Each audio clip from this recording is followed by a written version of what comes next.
சகோதரனை, உன் வாழ்க்கை இருளாக இருந்தால், நீ செல்லக்கூடிய எல்லா வாசல்களும் அடைக்கப்பட்டால், எங்கே செல்வதென்று தெரியாமல் தவித்து உட்கார்ந்திருந்தால் இதை கேள்.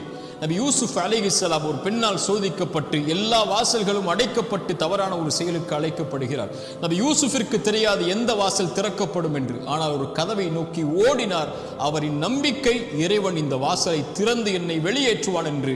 இறைவன் அந்த பெண்ணின் கணவரின் மூலமாகவே அந்த வாசலை திறக்க வைத்து அவரை விடுதலை அளித்தான். இதுதான் வாழ்க்கை. வாழ்க்கையில் சிரமங்கள், கஷ்டங்கள் ஏற்பட்டால் உட்காராமல் ஒரு கதவை நோக்கி ஓடுங்கள். இறைவன் உங்களுக்கான கதவை நிச்சயம் திறப்பான். ஒன்றை மனதில் வையுங்கள், எந்த ஒரு ஆத்மாவையும் இறைவன் அதன் சக்திக்கு மேல் சோதிக்க மாட்டான். நமக்கான கதவு திறக்கப்படும். நாம் செய்ய வேண்டியது அந்த கதவை நோக்கி செல்வது மட்டுமே. சகோதரனை, உன் வாழ்க்கை இருளாக இருந்தால், நீ செல்லக்கூடிய எல்லா வாசல்களும் அடைக்கப்பட்டால், எங்கே செல்வதென்று தெரியாமல் தவித்து உட்கார்ந்திருந்தால் இதை கேள். நபி யூசுப் அலைஹிஸ்ஸலாம் ஒரு பெண்ணால் சோதிக்கப்பட்டு எல்லா வாசல்களும் அடைக்கப்பட்டு தவறான ஒரு செயலுக்கு அழைக்கப்படுகிறார். நபி யூசுஃபிற்கு